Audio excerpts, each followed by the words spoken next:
Hello বন্ধুরা, আশা করি তোমরা সবাই ভালো আছো। তুহিনের গল্প কথা ইউটিউব চ্যানেলে তোমাদেরকে স্বাগত জানাই। তো বন্ধুরা, পোস্ট অফিস জিডিএস নিয়োগ 2026-এ তোমরা যারা আবেদন করেছিলে তোমাদের জন্য কিন্তু একটা গুরুত্বপূর্ণ আপডেট নিয়ে চলে এসেছি। এবং জিডিএস নিয়োগ 2026-এর সেকেন্ড মেরিট লিস্টটা তোমাদের কবে আসবে সেটাও আমি তোমাদেরকে আজকের এই ভিডিওটির মাধ্যমে জানিয়ে দেবো, এবং লিস্টটা কেন আসেনি সেটাও তোমাদেরকে বলবো। এছাড়াও তোমাদের জিডিএস নিয়োগ 2026-এর সেকেন্ড মেরিট লিস্টে কত কাট অফ যেতে পারে সেটাও আমি তোমাদেরকে এই ভিডিওটির মাধ্যমে জানিয়ে দেবো। তাই তোমরা ভিডিওটা স্কিপ না করে প্রথম থেকে শেষ পর্যন্ত মনোযোগ সহকারে দেখতে থাকো, এবং চ্যানেলে নতুন হয়ে থাকলে চ্যানেলটাকে সাবস্ক্রাইব করে দাও, আর পাশে থাকা বেল আইকনটিকে অবশ্যই প্রেস করে দাও, যাতে জিডিএস সংক্রান্ত কোনো লেটেস্ট আপডেট আমি চাইলে তোমার মোবাইল নোটিফিকেশনের মাধ্যমে সবার আগে পৌঁছে যায়। তো বন্ধুরা, তোমরা সকলে জানো এইবারে জিডিএস নিয়োগ 2026-এ তোমাদের শূন্যপদ ছিল 28,636, কিন্তু প্রথম লিস্টে অনেক কম ক্যান্ডিডেট কিন্তু চান্স পেয়েছে। তাই তোমরা ধরে রাখতে পারো তোমাদের পরবর্তী লিস্টে কিন্তু 20,000-এরও উপরে কিন্তু নাম আসতে পারে। তো বন্ধুরা, এরপর হচ্ছে তোমাদের সেকেন্ড মেরিট লিস্টটা আসতে কেন দেরি করছে। তো বন্ধুরা, তোমরা এর আগের নিয়োগটা অর্থাৎ 2025 সালের নিয়োগটা তোমরা একবার দেখেছো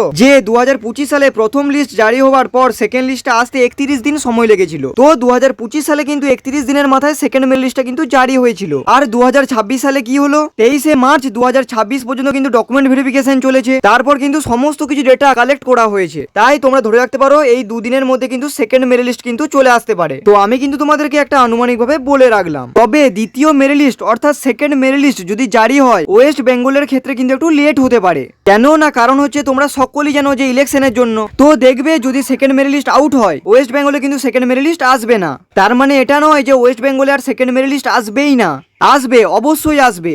ভোটটা শেষ হয়ে যাক, তারপর তোমাদের এক এক করে পশ্চিমবঙ্গে কিন্তু লিস্ট আসতে থাকবে। টোটাল যতগুলো লিস্ট আসবে ততগুলোই আসবে, তবে পশ্চিমবঙ্গেটা একটু লেট হবে। তো এখন পশ্চিমবঙ্গে ভোট, পশ্চিমবঙ্গের দ্বিতীয় মেরিট লিস্ট এইবারে একটু দেরিতে আসবে, এটাই সম্ভাবনা আছে। তো পশ্চিমবঙ্গের ক্ষেত্রে লিস্ট কিন্তু একটু লেটে আসবে। তো আশা করি তোমরা আপডেটটা বুঝতে পেরেছো।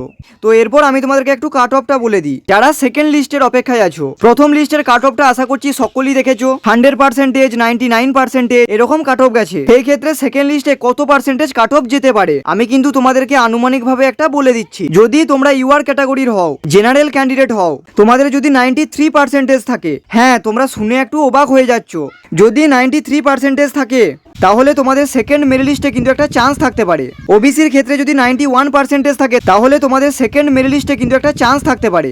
এসসি ক্যান্ডিডেটদের যদি 89% থাকে তাহলে তোমাদের সেকেন্ড মেরিট লিস্টে কিন্তু একটা চান্স থাকতে পারে। এসটির ক্ষেত্রে যদি 85% থাকে তাহলে তোমাদের সেকেন্ড মেরিট লিস্টে কিন্তু একটা চান্স থাকতে পারে।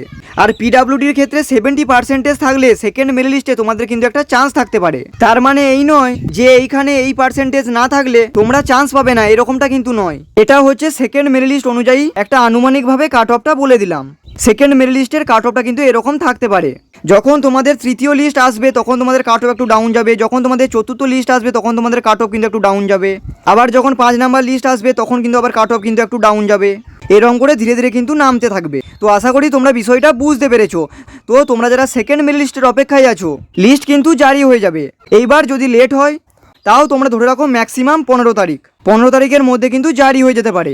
আর ওয়েস্ট বেঙ্গলের ক্ষেত্রে কিন্তু একটু লেট হতে পারে যেহেতু ইলেকশন আছে। তো আশা করি তোমরা পুরো বিষয়টা বুঝতে পেরেছো। আর চ্যানেলে নতুন থাকলে চ্যানেলটাকে সাবস্ক্রাইব করে দাও, আর জিডিএস সংক্রান্ত এরকমই প্রতিটা লেটেস্ট আপডেট সব থেকে পাওয়ার জন্য তোমরা কিন্তু চ্যানেলটাকে সাবস্ক্রাইব করে দাও, আর পাশে থাকা বেল আইকনটিকে অবশ্যই প্রেস করে দাও, যাতে জিডিএস সংক্রান্ত এরকমই কোনো লেটেস্ট আপডেট আমি চাইলে তোমার মোবাইল নোটিফিকেশন মাধ্যমে সবার আগে পৌঁছে যায়। এছাড়াও তোমরা জানো যে আমি চ্যানেলে বরাবরই জিডিএস সংক্রান্ত latest update, GK, work from home, scholarship এবং রেলওয়ে এবং নানা রকম সরকারি কাজের আপডেট দিয়ে থাকি। তাই তোমরা কিন্তু এই চ্যানেলটাকে সাবস্ক্রাইব করতে ভুলো না। তো বন্ধুরা, আজকের ভিডিওটা কেমন হয়েছে অবশ্যই কমেন্ট করে জানাতে ভুলো না। তো বন্ধুরা, আজকের মতো এই অবধি, দেখা হচ্ছে নেক্সট ভিডিওতে।